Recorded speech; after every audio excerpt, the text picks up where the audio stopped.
Hello guys, this is codeNcode and this is the 8th lecture of this number theory series, and in this lecture we are going to study about Euclid division algorithm, and also there would be an introduction to modulo arithmetic.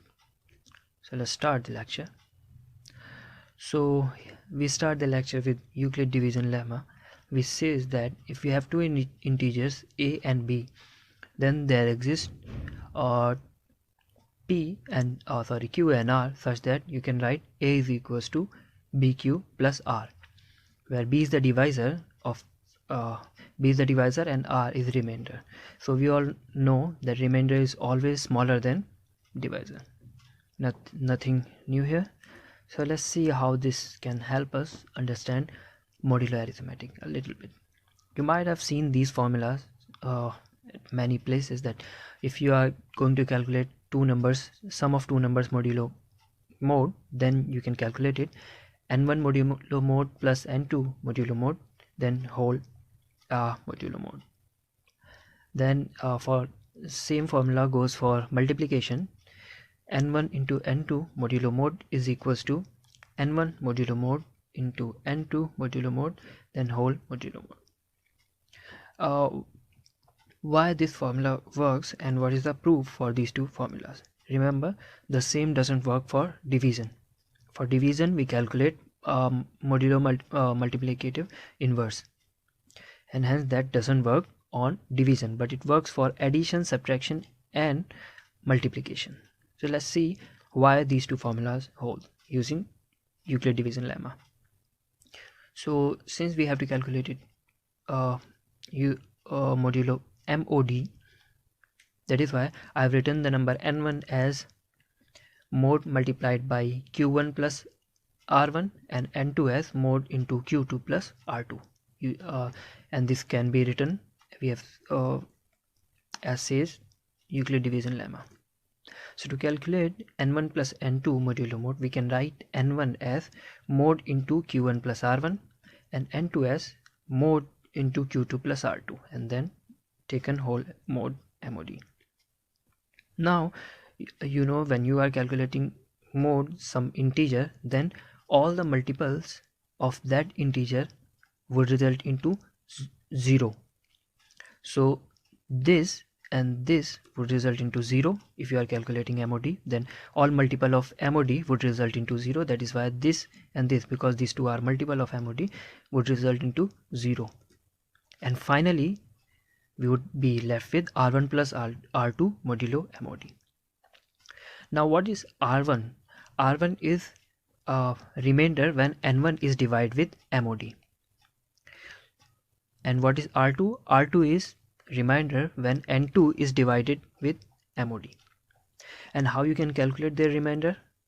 In computer science you calculate them using modulo operator. That is why r1 can be calculated using n1 modulo mod plus r2 calculated as n2 modulo mod. That is why these two formulas are equivalent. After calculating r1 and r2, you take their sum and then find the result taken as modulo mod. So that is why n1 plus n2 modulo mod is equals to n1 modulo mod plus n2 modulo mod, and then whole taken their sum taken modulo mod.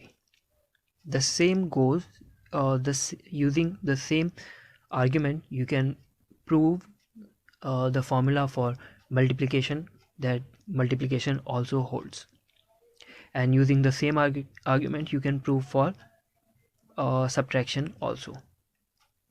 So this was something this was a little about modular arithmetic. Let's move on to Euclid division algorithm now. So Euclid division algorithm can be used to calculate GCD, or highest common factor, of two integers a and b. If you see the recursive definition, mathematical recursive definition of GCD of AB is given like this. GCD of AB is equals to A if B is 0. Otherwise GCD of AB is equals to GCD B comma A mod B, that is remainder of A when divided by B. If you convert this, the mathematical definition, the recursive mathematical definition can directly be converted into code like this. If b is 0, return a, which is this condition. Otherwise, that is else, you simply return gcd b comma a modulo b. As easy as that. Now we are not here to look at the code and just fit into our mind. We are here to understand why this works.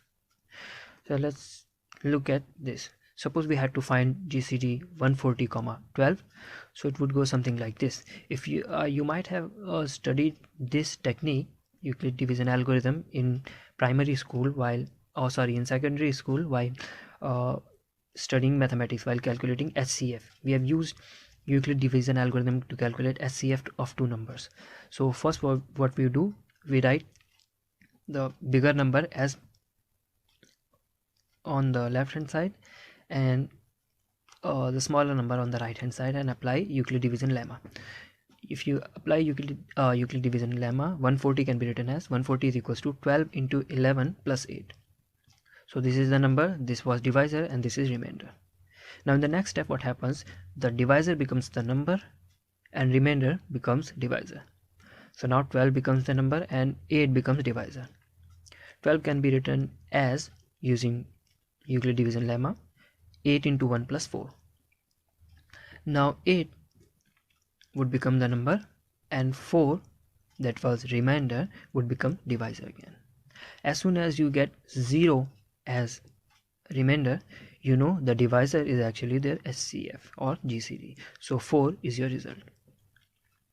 In the next GCD call, what you would have done, you would made another GCD call to b comma a mod b. Now passing a mod b would result b to be 0, and as soon as you get b 0, you return a, that is you return 4.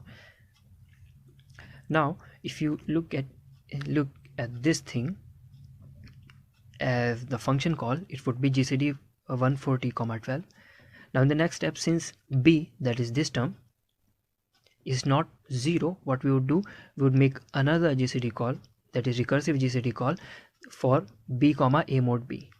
So it would be 12 comma 140 mod 12, which is 8.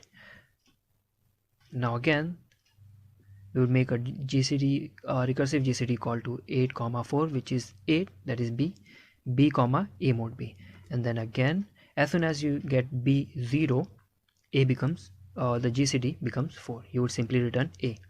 Now what happens is that the right hand side, the b argument, is always smaller than a. If you observe, the b argument is always smaller than a, because b argument is actually remainder and a becomes the number. You see, the first argument is actually b and the second argument is a number divided by b, that is remainder. Remainder, we know, we have seen in the Euclid division lemma that remainder is always smaller than the divisor. So the second argument would always be smaller than the first argument. But the problem is, what if from main function we have passed 12 comma 140? This would happen if you do that. From main function, if you pass GCD 12 comma 140, what would happen? 140 would become the number, that is you would pass, since b is not 0, you would make a GCD call to b comma a mod b. So a would become for the next time 140 and b would become 140 12 modulo 140. And if you divide 12 from 140, the remainder would become 12 itself. So even if you pass the first argument smaller and the second argument larger, after one swap, the number itself, the second number itself, would become smaller. And each time what we are doing, we are simply checking if b is 0. If not, then we are passing b as the first argument and second argument as remainder. That is what we are doing. But now this was just an example. Let's take a more formal way to see why this works. Suppose, or basically the proof. Suppose the GCD of A and B is G. There are three important observations. First, GCD of A0 is equals to GCD of 0 that is A. Now GCD of two numbers is the highest number that divides both the numbers. Since 0 is divisible by any number, literally, so 0 is not the bound in here. Only A is the bound, because 0 is divisible by any number. So the highest number that divides A would be their GCD, and the highest number that divides A is actually A itself. That is why GCD of A0 or GCD of 0A is actually equal to A. This was observation 1, which was like very little observation. And another one, which is again a small observation, that is GCD of AB is equals to GCD of BA. Of course, this is intuitive. I mean, we don't have to prove it, right? Because only if you change the ordering of two numbers, it doesn't change the highest number that divides both the numbers. So GCD of AB is equals to GCD of BA. Don't have to prove it again. This one is important. The third observation says that GCD of AB is equals to GCD of A minus B comma B, or that is equal to GCD of A comma B minus A. The same goes for addition also, but I'm not writing addition, just for subtraction, because this is what we are going to use to prove the algorithm that, or the Euclid division algorithm. Now GCD of AB is equals to GCD of A minus B comma B, or GCD of A comma B minus A. Now why this is true? Suppose since we have already seen GCD of AB, let GCD of AB is G, then A can be written as Gx and B can be written as Gy, where x and y are some integers. Now if we take a look at A minus B and B minus A minus B can be written as G times x minus y. If you replace these A, B with these two, then A minus B can be written as G times x minus y, and B minus A can be written as G times y minus x. Now it clearly shows that A minus B is divisible by G, and B minus A is divisible by G. When you write a number A is equals to Gx, what it indicates is that this number is divisible by G and this number is divisible by x as well. So A minus B is divisible by G and A minus B is divisible by x minus y. Same goes for this. So what it tells is that A minus B still is divisible by G, and B minus A also is divisible by G. While G is the highest number that divides A and B both, hence their GCD does not change. So third observation tells us that GCD of AB is equals to GCD of A minus B comma B, or GCD of A comma B minus A. Using these three observations, we are going to study or look at this, that is Euclid division lemma, and why this works. Now we see here what I'm trying to do is trying to find SCF of 44, 12. Now using Euclid division algorithm, we can recursively use Euclid division lemma and evaluate the SCF or GCD. GCD again comes out to be 4. The GCD of 44 and 12 is 4, because 4 is the highest number that divides both the number. If you see GCD 44, 12 can be written as GCD 44 minus 12, 12. That is GCD of AB can be written as GCD of A minus B, B, which results into 32, 12. So if we find GCD this, that would be actually GCD of this number as well, right? So what we are going to do is that we know that if one of the argument is 0, the other one is GCD. So we would try to make one argument to be 0, and we would do that by recursively, or by subtracting one number from another again and again. So now GCD of GCD 44, 12 becomes GCD 32, 12, using observation third that we have seen in the previous slide. And then GCD 32, 12 would be GCD 20, 12. Again GCD 20, 12 would be GCD 8, 12. But now we cannot subtract B from A because B is smaller now. So we would simply replace the position of A and B, and this follows from observation 2, where GCD of AB is equals to GCD of BA. Now again we would replace GCD of AB with GCD of A minus B comma B. So GCD of 12 8 would be GCD of 4 comma 8. Again B is greater than A, so we would swap their places. So GCD of 4 8 is equals to GCD of 8 4, again using observation 2. Now GCD of 8 4 is GCD of 4 4, and GCD of 4 4 is equals to GCD of 0 4. As soon as one of the parameter becomes 0, the other one becomes the GCD, as seen in the observation 1. So this was repeated subtraction method using which we can calculate GCD. The GCD comes out to be 4, which is actually true. But the problem here is that if you use repeated subtraction method, you have to go a lot. You have to do a lot more operation than this, because you have to subtract again and again and again. Now let's see how many times you can subtract a particular number B from A, or basically how many times you can subtract before swapping their values, swapping their positions. Now you see we have made 3 subtraction before we went there to swap those. If you see, we went for 3 times before swapping them, and 3 we also see here. Now again we went for 1 subtraction before we went again for swapping. As you can see, there is 1, and then we again went 2 subtraction before swapping, because next time we would make since B have become greater than A, that is why we would swap and make another GCD call 4 0. As soon as B becomes 0, GCD becomes 4. Now before again making another call, we use 2 subtraction, which can be seen here. Why there is a relation between the number of subtraction we are making before swapping and the number we see here?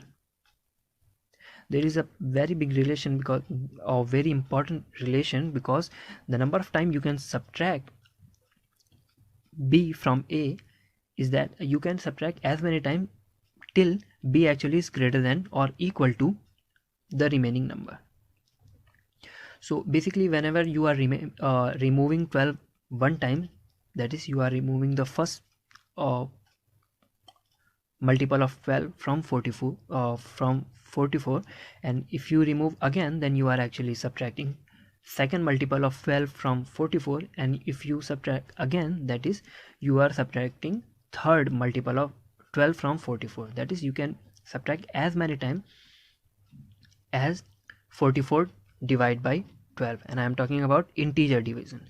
44 divided by 12 is actually 3, so that is why you can only remove 3 multiples of 12, and then the remaining number is actually remainder of 12 when you divide of 44 when you divide 44 by 12.